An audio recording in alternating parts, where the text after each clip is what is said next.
Listen to the sound of a crushed lime hitting the bottom of an $18 cocktail glass in a crowded, dimly lit downtown bar.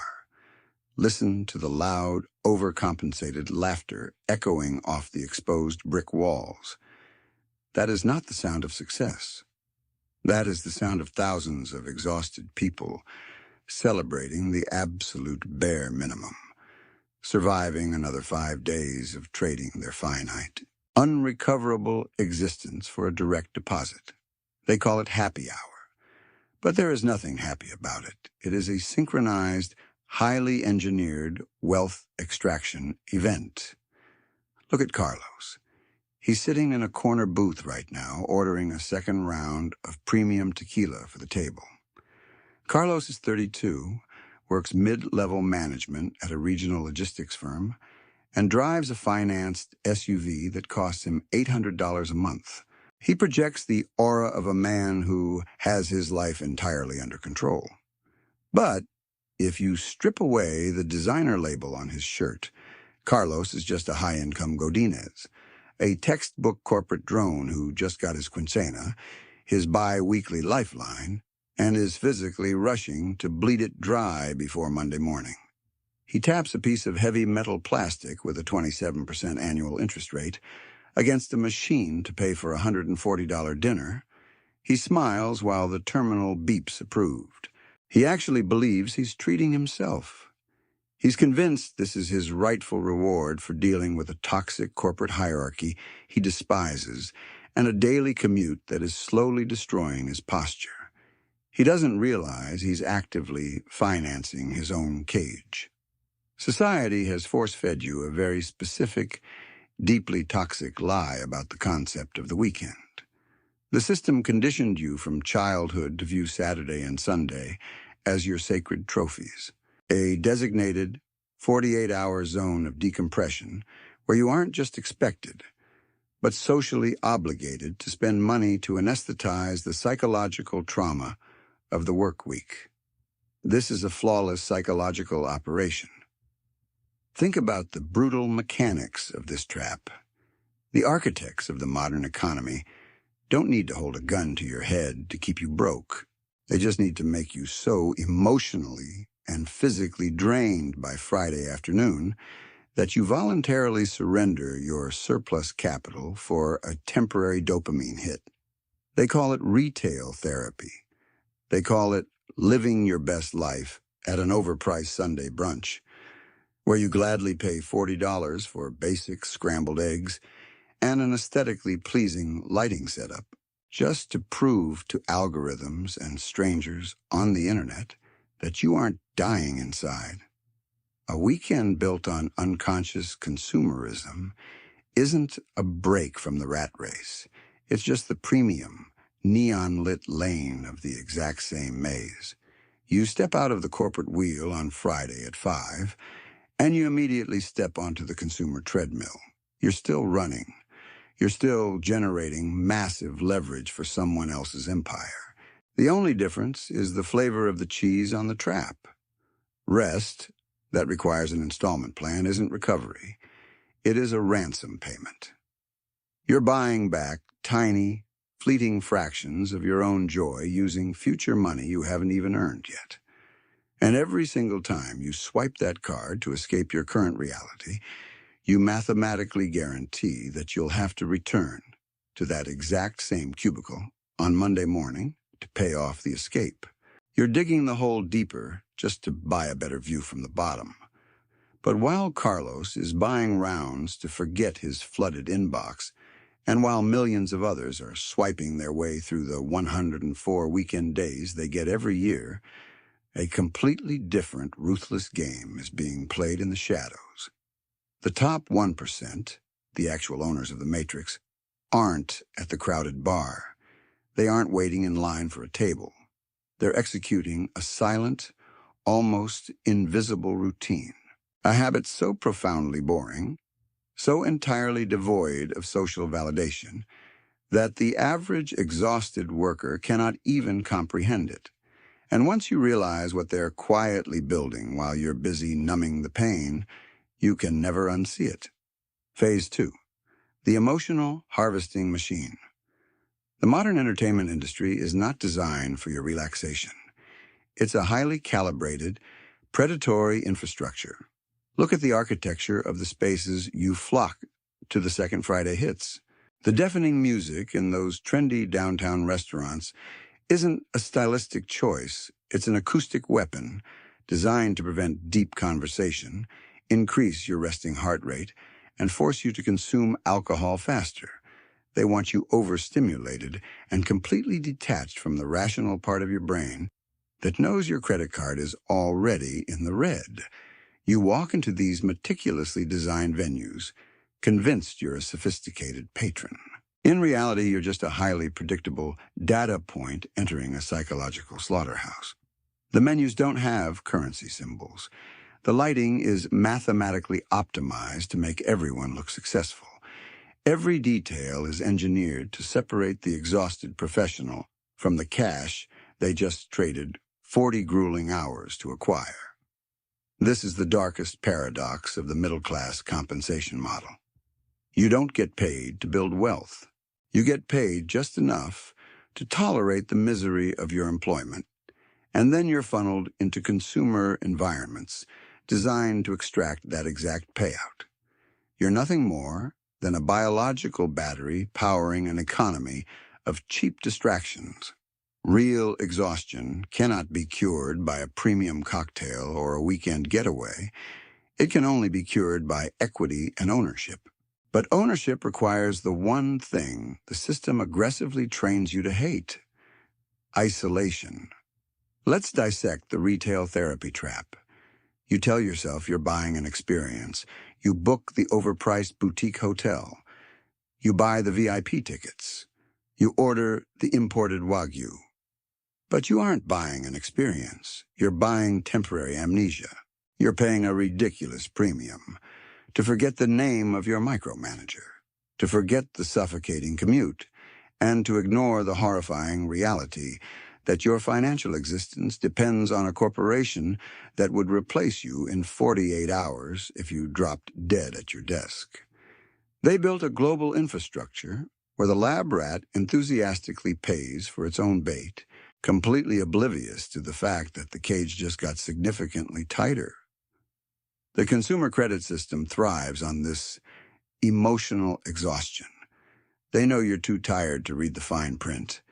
They know that by Saturday night, your willpower is so depleted that swiping a high-interest card feels like an act of self-care rather than a debt contract. You're bleeding out, and they convinced you the knife is a bandage. You don't need to chain people to a cubicle. You just make the outside world so deceptively shiny that they chain themselves. The golden handcuffs aren't gold. They're $800 SUV payments, 12 different streaming subscriptions, the corporate Godinez lifestyle tax, and the agonizing pressure to maintain a digital persona that looks wealthy to people you secretly despise. Every dollar you spend numbing the trauma of the work week is a dollar that could have permanently bought your way out. But they want you focused on the weekend, completely ignoring the compounding damage happening in the shadows. Because when you actually sit down and calculate exactly what those 48 hours are costing your future. Phase 3. The 104-day bankruptcy.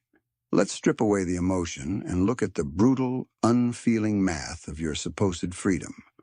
There are exactly 104 weekend days in a standard year. 104 days where you don't have to clock in, report to a manager, or pretend to care about corporate synergy. If you sleep 8 hours a night, that leaves you with roughly 1,664 hours of unstructured, autonomous time every single year. How are you spending the only non-negotiable asset you possess? I'll tell you how the average consumer spends it. They spend it aggressively devaluing their own future. They bleed out $50 on Friday night delivery because they are too mentally shattered to boil a pot of pasta. They drop another $150 on Saturday drinks to numb the realization that they have to do it all over again. They spend Sunday paralyzed on the couch, subscribing to 5 different streaming platforms, watching fictional characters live interesting lives while their own reality slowly rots. Entertainment is not a luxury. It is a highly effective anesthetic prescribed to the working class to ensure they never build enough leverage to threaten the architects of the economy. Let's run the time-to-labor conversion. To spend a conservative $300 a weekend, you actually have to earn closer to $450 because the government takes their cut before you even see the money. So, to fund your 48 hours of manufactured joy, you are forced to work an extra 15 hours a week just to pay the taxes on the money you use to escape the job.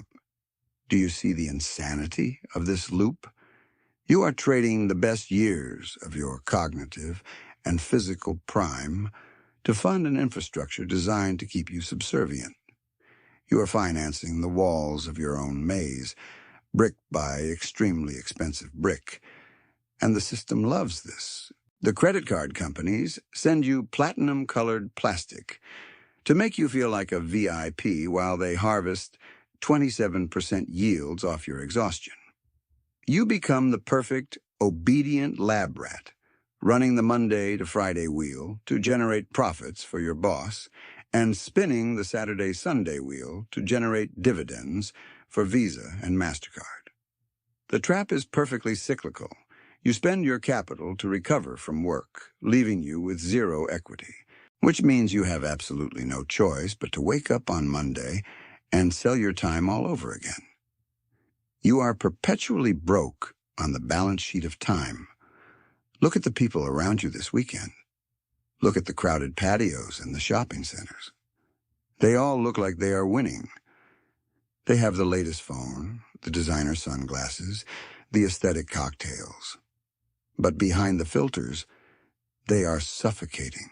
They are one missed paycheck away from a catastrophic default, terrified of the very economic machine they enthusiastically feed every Friday night. The middle-class weekend is a masterclass in Stockholm Syndrome. You fall in love with the exact consumer mechanisms that guarantee you will never, ever be free. Think about Sunday evening. The sun starts going down. The temporary dopamine wears off. Your bank account is significantly lighter, and that familiar, crushing weight settles into your chest. The Sunday scaries. It's not just anxiety about your inbox, it is your subconscious screaming at you, recognizing that you just wasted another 104 hours of your life playing a game you are mathematically programmed to lose. You sit there, staring at a screen, exhausted, broke, and entirely dependent on the alarm clock ringing at 6 a.m. You didn't recharge. You just hit the reset button on your own financial captivity. But the true horror isn't just the cash you spent. The true horror is what that exact same capital could have built if you hadn't fed it to the machine. Because when you run the actual numbers on what you voluntarily gave up. Phase 4, the opportunity cost autopsy. Let's run the exact autopsy on your missing capital. If you take that conservative $300 a weekend, the money you bleed out on overpriced drinks, upscale Condesa restaurants, and premium streaming services just to survive your reality, and redirect it, $300 a weekend is $15,600 a year. If you drop that into a basic S&P 500 index fund instead of a bartender's tip jar, and leave it alone for a standard 30-year career, you're buying back over $1.7 million in future equity. That is the literal cost of your Friday night anesthesia. You're exchanging generational freedom and the power to own your time, all for the fleeting privilege of looking successful on a Sunday afternoon. You are standing inside the maze, holding the map to the exit, and using it to roll a joint to numb the pain. The people who actually run the machine don't participate in this debt carnival. They understand a psychological truth the working class refuses to accept. Phase 5. The power of intentional boredom. The most powerful, wealth-generating weekend habit of the elite is profoundly boring. It generates zero social media engagement. It is the practice of intentional, surgical isolation. While the exhausted masses are desperately swiping high-interest department store cards to feel alive, the architects of the system are sitting in absolute silence. They use their 104 days of freedom to conduct a ruthless audit of their existence. They read balance sheets. They analyze personal cash flow with the cold detachment of a forensic accountant. When you stop distracting yourself with expensive noise, you're forced to confront the horrifying reality of your balance sheet. The anxiety you feel sitting alone on a Saturday night without a premium cocktail. That isn't loneliness. That is the sound of your financial vulnerability screaming for attention. Society despises this brutal truth. The loud obsession with weekend entertainment is just the adult version of shaking a set of shiny keys in front of a crying baby. You frantically distract your own mind so it never realizes the physical body is permanently trapped. To escape, you have to drop the keys. You must sit in a quiet room, open a spreadsheet, and look at the exact amount of interest the bank is extracting from your lifeblood. That psychological pain is the only fuel strong enough to break the cycle. Phase 6. The Architect's Silent Sunday. This is the reality of stealth wealth. The exit strategy isn't about driving a louder car. It's about total, undeniable optionality. The true victor doesn't need to post a photo of a $40 brunch to feel validated. They drive an older, paid-off vehicle. To the untrained eye of the consumer class, they look entirely unremarkable. But underneath that invisible exterior is a fortress of liquid capital. They are the ghosts of the modern economy. You cannot buy your way out of the maze using the exact same credit cards that financed its walls. You have to starve the trap. You have to stop enthusiastically swallowing the bait. Tomorrow morning, the alarm will ring again. Millions of exhausted workers will drag themselves back to the cubicle, completely drained of capital, desperately waiting for Friday to buy another temporary dose of amnesia.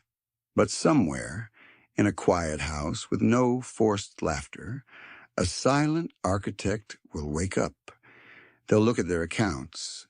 They will see the dividends from the money you spent this weekend quietly depositing into their portfolio. They will smile, and they will go about their day completely free.